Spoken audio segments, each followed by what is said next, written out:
जय संविधान जय भारत। आप देख रहे हैं बहुजन की आजादी टीवी चैनल। दोस्तों, ओशो फाउंडेशन मेडिटेशन फाउंडेशन की ओर से यह एक प्रेस कॉन्फ्रेंस की गई है। इस प्रेस कॉन्फ्रेंस का मुख्य लक्ष्य था कि 1 सितंबर को अहमदाबाद में होने वाले ओशो मेडिटेशन का एक प्रोग्राम होने जा रहा है और इस प्रोग्राम के अंतर्गत इस कार्यक्रम के लिए आए हुए स्वामी चैतन्यानंद जी, चैतन्य कीर्ति जी, इनकी एक प्रेस कॉन्फ्रेंस हुई और इस प्रेस कॉन्फ्रेंस में उन्होंने ओशो के विचारों को दबाए जाने का एक आरोप लगाया है और यह आरोप लगाया है कि जो ओशो फाउंडेशन को चलाने वाले जो पहले के पदाधिकारी और ट्रस्टी है, जो पुणे में जो उनका एक ट्रस्ट का हेडक्वार्टर है और वहां पर वो ट्रस्ट में काफी धांधलियां हो रही है और काफी पैसों की धांधली होते हुए उन्होंने आरोप लगाते हुए कहा कि ओशो के नाम से पैसा कमाने वाले और ओशो के नाम पर धांधली करने वाले लोग आज उजागर हो रहे। उनके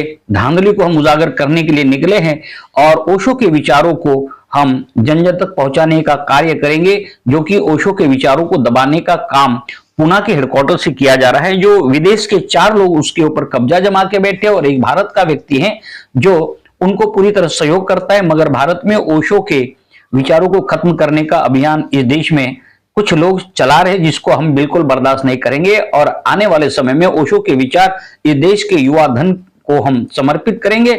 और इसलिए उन्होंने अपने विचार रखते हुए एक प्रेस कॉन्फ्रेंस अहमदाबाद में की है, जिसमें काफी लोग उपस्थित रहे, उनके सन्यासी उपस्थित रहे और उन लोगों को उन्होंने कहा है कि ओशो के विचारों के लिए हमें हर गांव और शहर में आश्रम, छोटा मोटा आश्रम बनाकर हम इस विचारों को लोगों तक पहुंचाएंगे, जो करुणा, मैत्री, शांति और सत्य अहिंसा की बात होगी, जो मानवता के आधार पर होगी। और यह बात उन्होंने कहा है। और यह जो आप देख रहे हैं बीच में चैतन्य स्वामी जी है और इन्होंने अपने नेतृत्व में यह प्रेस कॉन्फ्रेंस की और उन्होंने प्रेस कॉन्फ्रेंस को संबोधन किया है। तो आइए हम इनकी प्रेस कॉन्फ्रेंस का लाभ लेंगे और प्रेस कॉन्फ्रेंस में उन्होंने क्या संदेश दिया, इस बात की जानकारी वो अपने माध्यम से देंगे।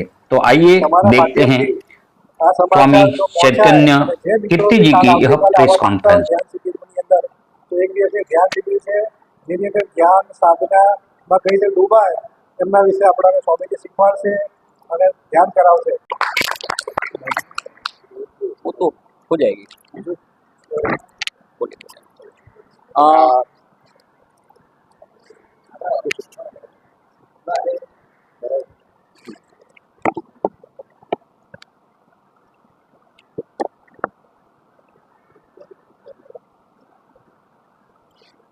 सवाल करिए।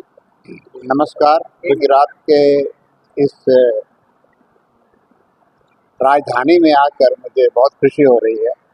गुजरात में मैं हर साल आता हूँ, कहीं न कहीं ज़रूर आता हूँ। राजकोट, सूरत, वलसाड़, कई जगह गया हूँ, क्योंकि मेरी जो यात्रा शुरू हुई है संन्यास में, ओशो से बम्बई में संन्यास लिया 4 सितंबर 1971 को और 5 सितंबर को कीर्तन मंडली में हमें ओशो ने गुजरात ही भेजा था सबसे पहले।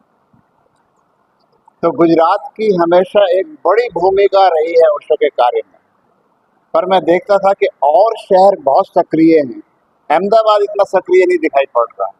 तो जब मुझे निमंत्रण मिला तो मैं बहुत खुश हुआ कि चलो अहमदाबाद में भी कुछ जाके फिर से आंदोलन की चिंगारियां थोड़ी डाली जाए, क्योंकि जब ओशो बोलते थे गुजरात में आके, अहमदाबाद में आके, तो मैं देखता था कि संदेश में, गुजरात समाचार में फुल पेज ओशो के गीता प्रवचन छपते थे उन दिनों। क्योंकि मैं प्रेस ऑफिस में रहा हूँ तो सारी जानकारी मेरे पास रहती थी।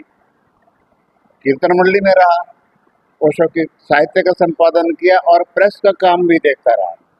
तो ये मेरी अलग अलग भूमिकाएं थी, तो वो आज भी चालू है। ध्यान शिविर लेते हैं, घूमते हैं और ओशो के साहित्य को का परिचय देते हैं पूरे देश में, पूरी दुनिया में। हाँ? कल ध्यान शिविर है और ऐसा लग रहा है कि अब ये यहाँ और ज़्यादा ध्यान शिविर होंगे, जो उत्साह बढ़ रहा है वापस। और ये होने चाहिए, क्योंकि ओशो ने यहाँ बहुत बीज बोए हैं, आगे खुद बहुत बार आए हैं और यहाँ के जो जयंती भाई थे सत्य बोधिसत्व, वो माउंट आबू में कैंप्स लगाया करते थे। मुझे 3 नाम याद रहते हैं, जयंती भाई, वसंती भाई, सेवंती भाई, जो वहाँ कैंप लगाते थे वहाँ पर माउंट आबू में। और यहाँ गुजराती में साहित्य छापते थे, बहुत छपता था यहाँ पर। तो मुझे गुजरात से तो विशेष लगाव है, इसलिए मैं चाहता हूँ कि गुजरात सो न जाए, गुजरात भी जागा रहे और ओशो के आंदोलन में, ओशो में अपनी प्रमुख भूमिका जो शुरू से रही है उसको अच्छे से निभाए। गुजरात से बहुत कुछ हो सकता है। गुजरात ने देश को प्रधानमंत्री दिया है, तो ये और कार्य नहीं हो सकते क्या जो अध्यात्म के हैं? और वो स्वयं बहुत पढ़ते हैं ओशो को, प्रधानमंत्री जी बहुत पढ़ते हैं। जब ये गवाह है हमारे साथ जो बैठे थे, उनके साथ उनके पास ओशो का साहित्य लेकर गए तो उन्होंने सब रख लिया था, पूरा सेट किया। ओशो की सारी जितनी बुक्स है वो सारी उनके पास हुआ। गांधीनगर से वहाँ जब दिल्ली गए तो सारी बुक्स लेके गए। आपको इनका फोटो भी दिख जाएगा वहाँ पर जहाँ गए हुए। तो मैं ये कह रहा हूँ कि गुजरात से मुझे बड़ी अपेक्षा है, बड़ी उम्मीद है, यहाँ बहुत काम हो सकता है, होना चाहिए। लेकिन ओशो के कार्य की मुख्य भूमिका ध्यान से शुरू होती है, ध्यान को नहीं छोड़ना है। ध्यान से प्रेम निकलेगा, करुणा निकलेगी, हम बांटने के लिए हम उत्सुक होंगे, क्योंकि हम अगर भरे भरे हैं आनंद से तो आनंद बंटना चाहते हैं। इसलिए हमने इस 1 डे इवेंट को ओशो ध्यान उत्सव नाम दिया है। ध्यान में से उत्सव निकलता है और बहुत सृजनात्मक बातें होती हैं, प्रेम, करुणा, मैत्री भाव, ये सब ध्यान की सवाल उपलब्धि है। करेंगे तो ध्यान को तो भूलना नहीं आपको चाहिए। दे दूंगा मोबाइल वाला। स्वामी जी ओशो जी का खास मैसेज क्या था? ओशो का अभी इन्होंने मैसेज बताया ना, हंसीबा खेलीबा धरीबा ध्यानम, कि हंसते खेलते ध्यान करो, ध्यान को गुरु गंभीर मत बनाना। और गुरु गंभीर बनाने से अकड़ आ जाती है, अकड़ से अहंकार आता है कि मैंने कुछ किया, मैं ध्यान कर रहा हूँ, मैं ध्यानी हूँ। ध्यान को तो बस आत्म रूपांतरण में लगाना है, आपको मिशनरी नहीं बनना है ध्यान का। आपके भीतर जो ध्यान की सुगंध पैदा होगी लोगों तक पहुंच जाएगी, अपने आप पहुंच जाएगी। आपको स्वयं को ध्यान करना है। तो ओशो का जो मूल संदेश है कि व्यक्ति का रूपांतरण हो, इनडायरेक्टली समाज रूपांतरित होता है। If you go there to transform others, you won't transform. उससे लोग चौंक जाते हैं, सहम जाते हैं। आप परोक्ष रूप से अपने को बदलकर ध्यान को बांटो। स्वामी जी, आप ओशो जी के संपर्क में कब आए? मैं ओशो के संपर्क में आया 4 सितंबर 1971 में फिजिकली। उसके पहले साल 6 महीने तक मैं ओशो को पढ़ रहा था, और जो सबसे पहले उनकी किताब मैंने पढ़ी थी वो थी समाजवाद से सावधान। फिर गांधीवाद पर किताब थी अस्वीकृति में उठा हाथ। अस्वीकृति। हाँ, भारत गांधी और मैं, दूसरा टाइटल था ऐसा। तो ये उनके बहुत क्रांतिकारी प्रवचन थे, जो ओशो कह रहे थे कि सिर्फ नीति नियमों से कुछ नहीं होता, आमूल परिवर्तन भीतर से चाहिए, ऊपर से आचरण बदल देने से कुछ नहीं होता। आप कितना सिखाओ, चोरी ना करो, बेईमानी ना करो, ब्रह्मचर्य रखो, ये कुछ नहीं होगा जब तक कि व्यक्ति भीतर से रूपांतरित नहीं होगा। ओशो जी के संपर्क में आप आने के बाद आपके व्यक्तिगत जीवन में क्या परिवर्तन हुआ? व्यक्ति का जीवन मेरा ओशो से ही जुड़ गया, क्योंकि फिर मैंने छोड़ ही दिया सारा कुछ। मैं उनका सन्यासी हो गया और जहाँ जहाँ वो गए मैं भी जाता रहा। 4 सितंबर 1971 से कीर्तन मंडली शुरू हुई थी, और उस कीर्तन मंडली का मैं सदस्य था। और उसके 5-6 हफ्ते बाद माउंट आबू में उनका पहला कैंप जो मैं अटेंड करने गया वो था निर्वाण उपनिषद। तब से मैंने उनके सारे कैंप अटेंड किए जहाँ जहाँ वो जा रहे थे। 1974 में 21 मार्च को पुणे के आश्रम की स्थापना हुई। फिर मैं वहाँ पहुँच गया और ओशो ने मुझे अपनी पत्रिका का, रजनीश फाउंडेशन न्यूज़लेटर का संपादक बनाया 11 दिसंबर 1974 से, उनके जन्मदिन पर। So I am the founding editor of that first newspaper coming from Poona ashram, Rajneesh foundation newsletter. फिर मैंने वो सब उसके अलग अलग वर्जन्स का 2000 तक पूना में रहते हुए अनुवाद किया, संपादन किया, और प्रेस ऑफिस में भी काम करता रहा, उनके साहित्य का संपादन करता रहा। और 2000 के बाद मैंने पूना छोड़ा और मैं दिल्ली आया और वहाँ से ओशो वर्ल्ड पत्रिका शुरू की। उसका वो आज तक निकल रही है, पिछले 20-23 साल से निकल रही है। उसका पहले अंक का विमोचन किया था अटल बिहारी वाजपेयी जी ने, वहाँ दिल्ली की सीरी फोर्ट में। तब से ये पत्रिका अनवरत निकल रही है। और इसके अलावा आजकल जो हम देखते हैं कि ओशो का जो एक नया आंदोलन हमने शुरू किया हुआ है, वो ये कि आश्रम की ज़मीन को बेचने की इन्होंने सबसे पहले खबर बताई थी कि हाँ उनकी जगह बेचने वाले हैं। तो उसको हमने कोर्ट में चैरिटी कमिश्नर के पास जाकर, कोर्ट में जाकर वो सेल उनकी रुकवाई। और बाकी अभी बहुत कुछ आगे और भी होना है, तो हम उसमें संलग्न हैं। हम चाहते हैं कि उसमें कि ओशो की जो धरोहर है वो पूरी की पूरी बची रहे। धरोहर का बहुत हिस्सा देश के बाहर चला गया है, कॉपीराइट ट्रेडमार्क हो गया है ओशो के नाम से, और वो हम पर उसके रिस्ट्रिक्शंस आ गए। रिस्ट्रिक्शंस ऐसे आए हैं कि जैसे हम पिछले 20-25 वर्षों से ओशो को कभी टीवी पर दिखा नहीं पाए, क्योंकि कॉपीराइट उसका विदेश में है। आप एक समझो कि पूरी पीढ़ी को 25 साल से ओशो से वंचित किया गया। जब सैटेलाइट टीवी शुरू हुई थी तब समय था कि हम ओशो को सारे वीडियो दिखाते ओशो के, तो एक अलग ही माहौल होता देश का। आज मैं देखता हूँ कि छोटे मोटे सब गुरु टीवी पर आ रहे हैं, सिर्फ ओशो नहीं आते, क्योंकि वो कॉपीराइट ट्रेडमार्क के जकड़न में फंसे हुए हैं। और वो उस पर पश्चिम के लोगों ने अपना एकाधिकार कर रखा है। पश्चिम के ज़ूरिख में, अमेरिका में, आयरलैंड में उन्होंने अपने ऑफिस बनाकर कॉपीराइट ट्रेडमार्क करके ओशो को बांध दिया है, एक बिजनेस मॉडल बना के कि आप उनसे हर चीज़ खरीदो। अगर आपको ओशो का एक प्रवचन osho.com से डाउनलोड करना है तो 118 रुपये दो पहले। उसके खिलाफ हमने oshoworld.com खोली हुई कि आप फ्रीली डाउनलोड करो।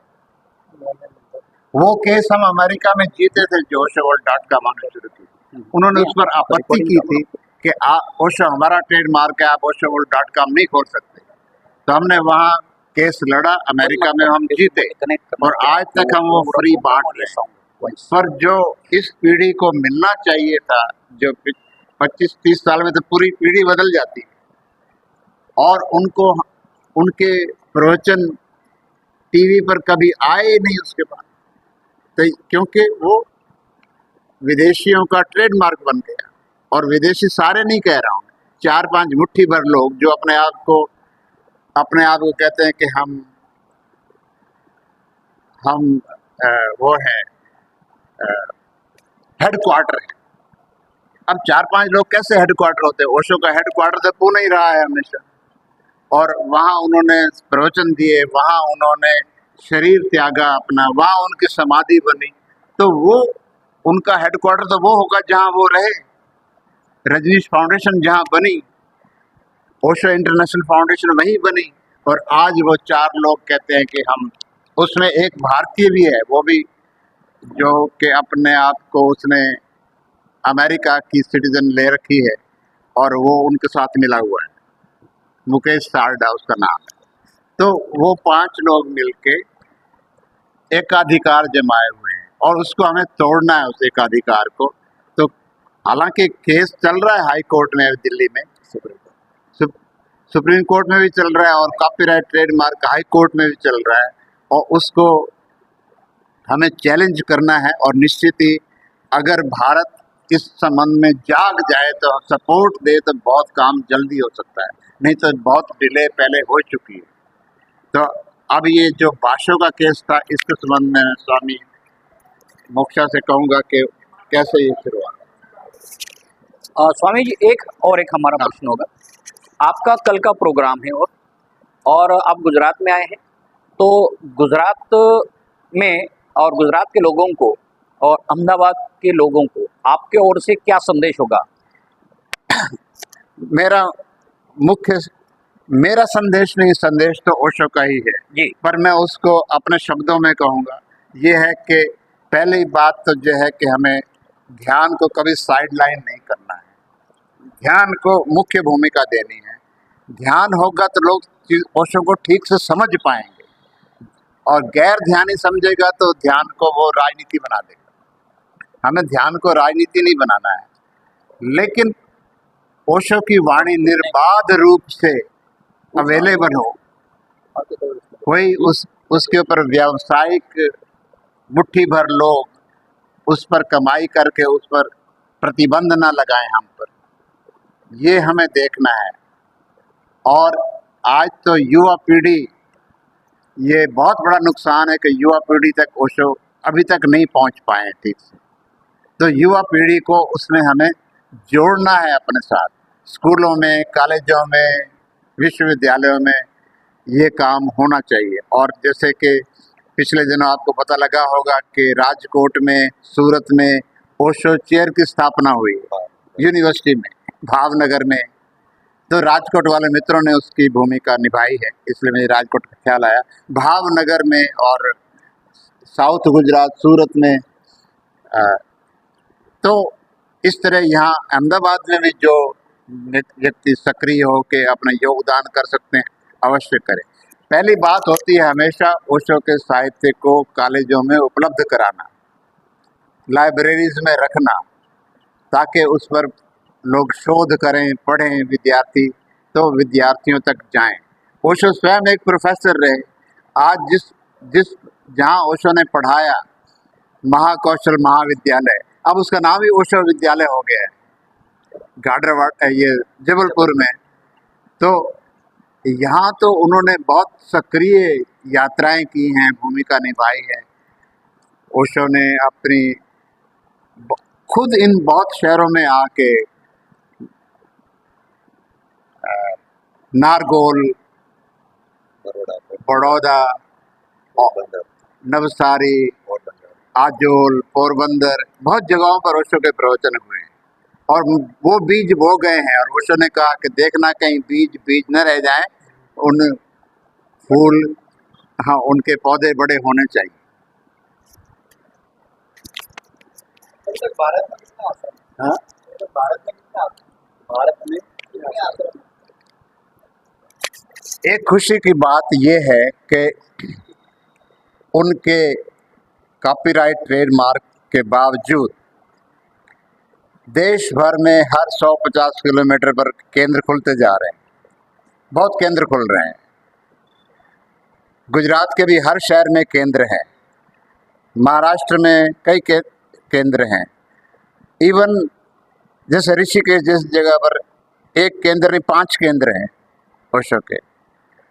तो दिल्ली में बहुत बड़ा केंद्र है ओशो धाम, उसके बाजू में गुड़गांव में पावन धाम, ओशो पावन धाम। ऐसे बहुत केंद्र खुलते जा रहे हैं। हमारे लिए केंद्रों की कोई समस्या नहीं है, संचालक कम है, केंद्र ज़्यादा है। तो क्योंकि सब अपने अपने ढंग से बांटना चाहते हैं, और ओशो ने कभी किसी को रोका नहीं, बल्कि उकसाया। और जो भी ओशो को मिलने चाहता था, ओशो कहते थे मेरा काम करो, अब अपने गांव में जाकर मेरा केंद्र खोलो। जो भी आया, योग्य था अयोग्य था, कभी उसको पहले केंद्र चलाने के लिए सर्टिफिकेट नहीं दिए उन्होंने, बस नाम दे दिया, शुरू करो। क्योंकि जब ये चुनौती मिलती है तो व्यक्ति काम करते करते सीखता है। हम भी जब कीर्तन मंडली में घूम रहे होते थे तो हम ओशो को कहते थे कि हम तो बच्चे हैं, 21-22 साल की उम्र थी हमारी, तो इतने बड़े बड़े ज्ञानी जन हमें गुजरात में हर जगह मिलेंगे, तो उनसे हम कैसे बात करेंगे। तो उन्होंने कहा फिक्र मत करो, तुम जो भी कहना कह देना, मैं कहूँगा हाँ मैंने कहा है। इतना आत्मविश्वास देते थे। तो हम उस आत्मविश्वास को लेके काम करते थे। अब जब गुरु तुम्हारे पर भरोसा करता है तो तुम गलत नहीं कर सकते। गलत वो करता है जिसके साथ गुरु का ठीक से नाता नहीं जुड़ा है।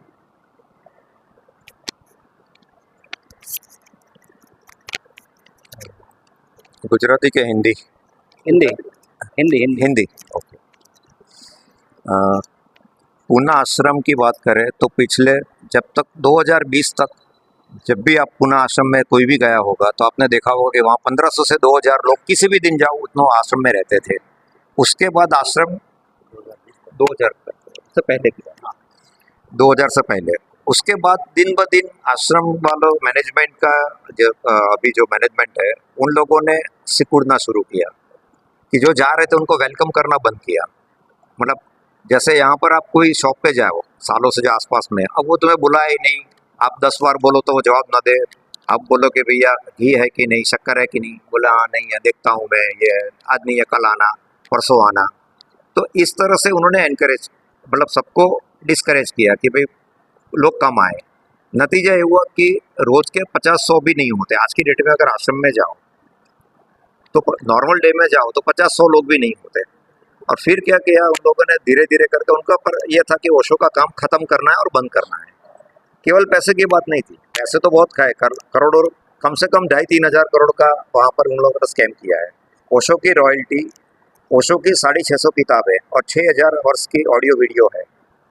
ओशो की किताब दुनिया के 150 देशों में कई लैंग्वेज में ट्रांसलेशन होके बिकती है, जिसकी कई 100 करोड़ की पर साल की रॉयल्टी की इनकम है। ये इनकम सारी इन लोगों ज्यूरिक ले गए और वहाँ से वो किसी 3-4 लोगों के पर्सनल खाते में जा रही है। मतलब ये उसके पैसे कहीं यूज़ नहीं हो रहे, कहाँ जा रहे किसी को पता नहीं है।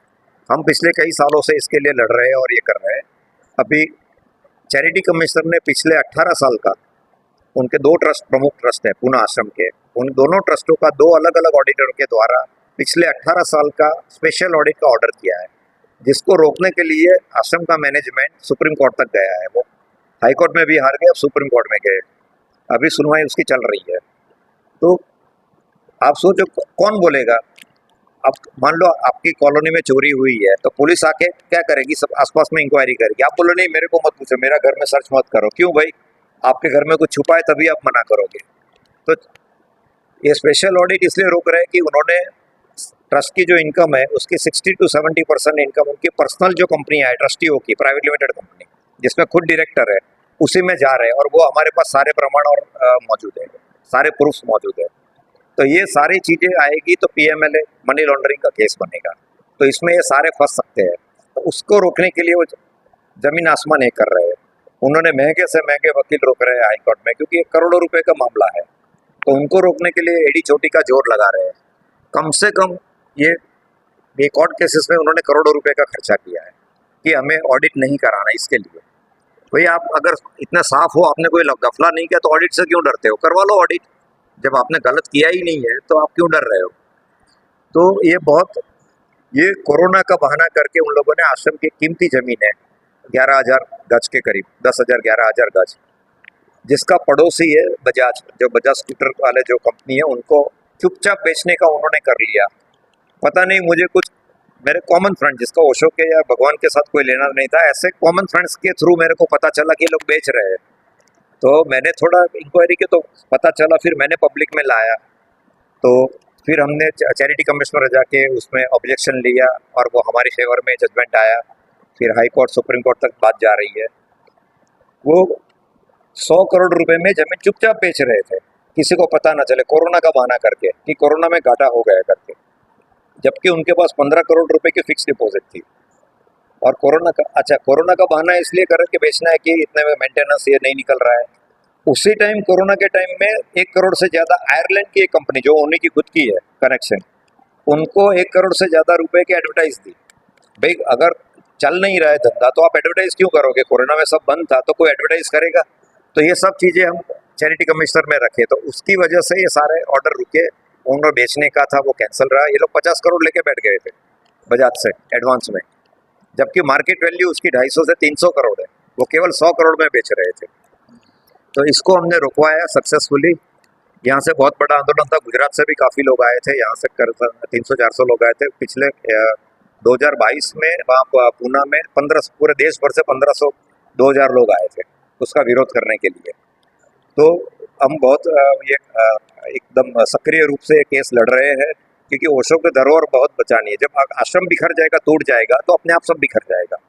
आज कोई हेडक्वार्टर टूट जाता है कोई भी, तो वो पूरा खत्म हो जाता है। जैसे देश की पार्लियामेंट ही उड़ा दे कोई, तो पूरा देश रफा दफा हो जाएगा। तो इसी तरह हम पूरा इसको रोक के रखे हैं और अभी बहुत निर्णायक अवस्था में ये केस है। तो हम सभी मित्रों को मतलब कहते हैं कि वो तन मन धन से हमारे साथ जुड़े, क्योंकि हम पिछले 3-4 साल से केस लड़ रहे हैं और हमारे पास सीमित संसाधन है। मतलब हमारे पास रिसोर्सेज बहुत कम है, उनके पास तो करोड़ों रुपए है। पिछले सालों से वो लोग जो इकट्ठे किए, जो पैसे खा रहे हैं, जो हेराफेरी कर रहे हैं, मनी लॉन्ड्रिंग, वो सब उनके पास कंपनियों में पैसे है। जो ट्रस्टी के पास 25-50 हज़ार की प्रॉपर्टी नहीं थी, आज उसी के पास 100, 200, 300 करोड़ की प्रॉपर्टीज है। वो पैसे आए कहाँ से? क्योंकि उन्होंने और तो बाहर काम किया नहीं है, सारा काम वहीं के पूरी लाइफ उन्होंने आश्रम में निकाली। तो फिर बाहर काम किया है तो फिर आश्रम में क्या कर रहे हैं? तो ये काफ़ी समस्याएं हैं। हम स्वामी जी, हम सब गुजरात के भी बहुत मित्रों का सपोर्ट है। हम ये केस लड़ रहे हैं और ये इसको हम रोकेंगे, ओशो की धरोहर बचाएंगे और इसलिए आप सबका साथ की जरूरत है। धन्यवाद। कल ओशो मेडिटेशन फाउंडेशन द्वारा हसीबा खेलीबा ध्यानम एक ध्यान योग की एक शिविर आयोजित की है। इस प्रेस के माध्यम से हम सबको इनवाइट करते हैं। स्वामी चैतन्य कीर्ति जी हमारे बीच में कल रह के सबको ध्यान में डुबाएंगे। हम ओशो मेडिटेशन फाउंडेशन की ओर से आपका हार्दिक स्वागत करते हैं कि कल आए और झूमे ध्यान में, योग में, हसीबा खेलीबा ध्यानम कल मिलते हैं। आप सभी पत्रकार मित्रों का इस प्रेस कॉन्फ्रेंस में आने के लिए धन्यवाद। अगर ये केस यहाँ तक लेकर होता है तो क्या आप अप्रूव करेंगे? सर, अगर ये केस इनके साथ गए थे यहाँ से प्रोटेस्ट के लिए। गए थे यहाँ से, एक स्पेशल बस लेके।